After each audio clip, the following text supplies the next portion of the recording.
Kalian mau belajar fotografi, mungkin dengan sedikit videografi, tapi maunya langsung terjun ke kamera bersensor full frame. Tapi budget masih cukup terbatas.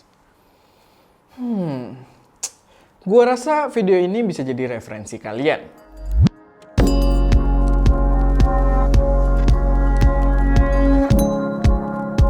Halo semuanya, selamat datang di channel SM Media dengan gue Erwin yang biasanya itu bakal ngasih kalian referensi racun yang berkaitan dengan teknologi maupun gear-gear produksi konten kreatif. Jadi kalau kalian tertarik dengan hal-hal tersebut, nggak perlu ragu, langsung aja subscribe dan aktifin tombol notifikasinya biar nggak ketinggalan update-update terbaru dari kita. Karena biasanya racun-racun kayak di video ini.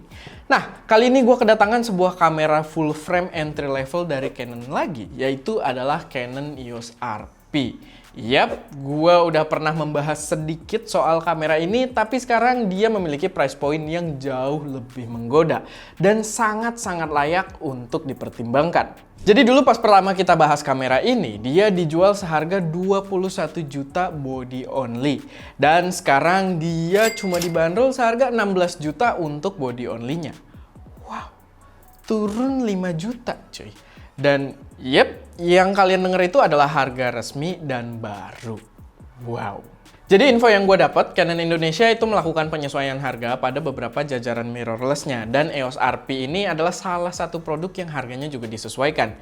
Yes, ada lagi yang harganya bakal semakin menggoda, tapi gue akan bahas itu di video berbeda, so jangan lupa buat subscribe biar nggak ketinggalan. By the way, kita juga lagi ada campaign, jangan lupa buat share video ST Media di Instagram kalian, jadi kalian lagi nonton terus di storyin, dan mention juga ke @stmedia dan juga Instagram gue @erwin.choy, karena kita akan pilih yang paling aktif untuk mendapatkan kaos ST Media gratis.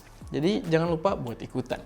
Nah, balik lagi ke videonya. Sebenarnya menurut gua info soal penyesuaian harga ini termasuk kabar yang cukup menghebohkan.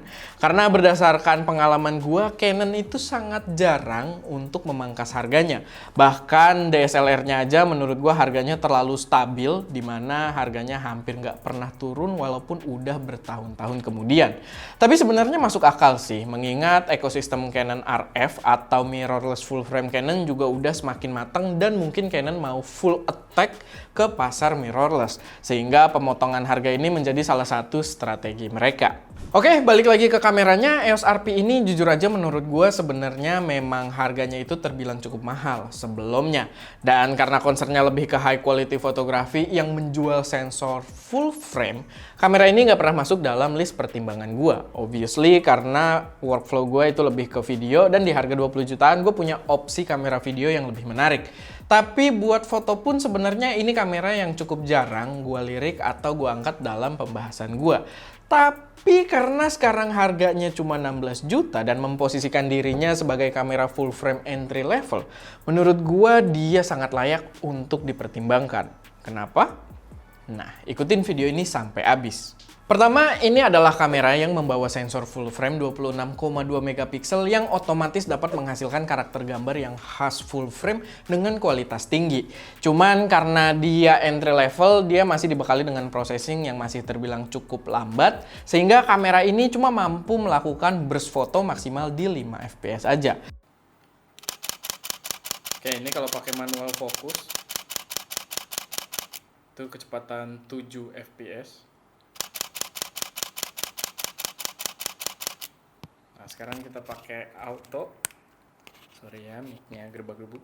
Nah, ini auto fokus, dia jadi 5 fps doang.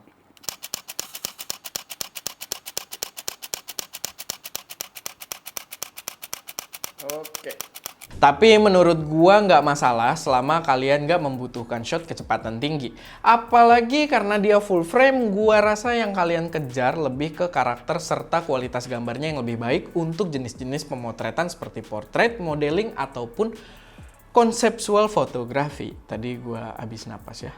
Kalau misalkan budget kalian terbatas dan lebih prioritas ke kamera cepat, ya jangan kejar di full frame. Banyak opsi APS-C yang bisa menghandle itu. Tapi balik lagi ke si RP-nya, paling nggak di sini kita nggak mengorbankan performa autofokusnya. Dia membawa dual pixel autofocus, so nggak perlu mikirin soal focusing ketika lagi sesi pemotretan. Dan buat penyimpanan sendiri, dia juga udah mendukung SD card UHS 2. Jadi writing data ke memori bisa lumayan cepet, walaupun kameranya nggak cepet juga. Tapi paling nggak itu itu cukup lumayan biar buffering datanya itu nggak terlalu rame. Selanjutnya dari segi overall experience, seperti kamera Canon pada umumnya, kamera ini asik. Pengoperasian gampang, touchscreen sangat responsif, dan kualitas layarnya yang udah variangle ini juga selalu memberikan gambar yang terbaik. Enak banget buat preview gambar-gambar yang kita ambil. Oh ya, buat ukuran sendiri, kamera ini juga termasuk ringkas dibanding jajaran full frame lainnya. Jadi mungkin buat yang butuh mobilitas tinggi, kamera ini bisa jadi nilai plus juga. Untuk lensa sendiri, sistem RF juga pilihannya udah mulai banyak, jadi udah mulai mateng. Termasuk kalau kalian budgetnya masih terbatas, ada lensa Nifty 50-nya juga yang pernah kita bahas duluan.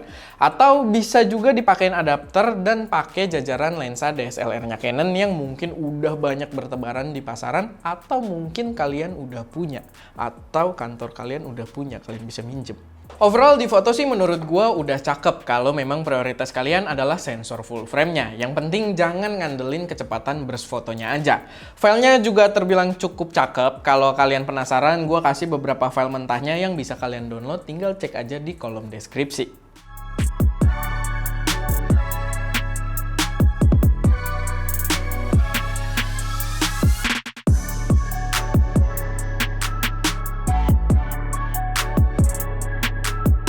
Nah, sekarang kita masuk ke videonya. Di sini nggak bakal panjang karena kamera ini nggak mainly ditujukan buat video production juga. Tapi kalau kalian produksi video secara casual dan cuma main di resolusi Full HD aja, gua rasa udah sangat cukup. Videonya juga asik dan punya karakter khas Canon banget kalau dipakein lensa-lensa wide, jadi ala-ala Peter McKinnon. Autofocus juga udah membawa dual pixel AF-nya, jadi bisa sangat diandalkan ketika lagi produksi. Aman banget buat shoot pakai dual pixel autofocus ini, dan bahkan dia punya port untuk mic dan headset output juga. Jadi sangat-sangat berguna buat produksi video. Ini sebenarnya bikin dia blunder sih. Jadi kalian produksi bisa pakai headset kayak kamera video banget, tapi videonya di 4K kurang bisa diandalkan. Tapi kalau kalian main di Full HD, balik lagi, itu sangat-sangat oke. Dan semuanya akan berubah kalau kalian mau shot di 4K. 4K-nya itu cropping parah, bahkan crop factornya sampai 1,76 kali, yang berarti luas sensor yang dipakai bahkan lebih kecil dari ukuran sensor APS-C. Dan autofocus juga berubah menjadi contrast detect kalau di mode 4K, dan itu bener-bener nggak bisa diandalkan. Sama kayaknya kamera ini nggak mendukung slow-mo juga, jadi paling kalau mau buat slow-mo ya kalian pakai maksimal di 60 fps aja di Full HD-nya, dan nanti di stretch ketika editing.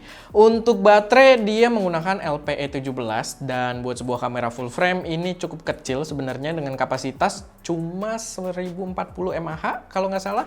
Jadi kalian perlu beberapa baterai cadangan dibawa-bawa ketika kalian lagi produksi. Tapi ya mungkin itu salah satu trade-off dari ukurannya yang ringkas juga untuk sebuah kamera full frame.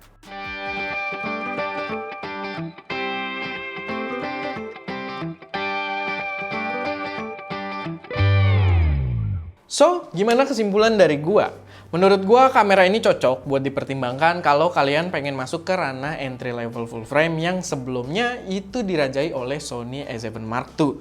Sebenarnya harganya agak membingungkan karena di A7 Mark II ini banyak harga yang murah-murah banget di e-commerce, kayak 14 jutaan buat body only, dan gua nggak tahu harga resminya itu berapa, tapi di compare dengan itu pun EOS RP ini masih cukup menarik karena di 16 juta atau nambah dikit dari harga tadi, kalian dapat kamera entry level full frame yang relatif lebih baru, layar vari-angle, pengoperasian mudah, dan poin plusnya ukurannya relatif lebih compact.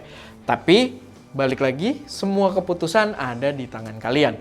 Gua cuma mau kasih tahu aja kalau kamera ini patut buat masuk ke dalam radar kalian yang mau beli kamera full frame entry level. Oke, paling segitu aja buat video kali ini. Semoga memberi gambaran yang cukup jelas dan semoga bisa bermanfaat buat kalian. Kalau misalkan ada koreksi, saran, atau pertanyaan, jangan lupa taruh semuanya di kolom komentar. Jangan lupa buat share video ini di Instagram story kalian dan mention ke @stmedia. Dan Instagram pribadi gue juga @erwin_hw. Walaupun yang itu optional, tapi lebih baik biar gue notice gitu kan. Dan ya nanti kita akan pilih pemenang yang paling aktif untuk mendapatkan merchandise ST Media berupa kaos. Oke, itu aja. Kayak biasa kalau misalkan ada koreksi, itu udah. Jangan lupa buat like video ini kalau kalian suka, share ke teman-teman kalian yang mungkin tertarik, dan pastinya subscribe ke channel ST Media untuk support kami terus memberi konten yang lebih berkualitas dan bermanfaat di masa mendatang. Itu aja, gue Erwin, di belakang kamera ada Ska, dan jangan lupa untuk berkarya. Sorry ya by the way, kita juga baru nyadar ini ditutup terus panjang video. Jadi jelek banget tapi nggak apa-apa.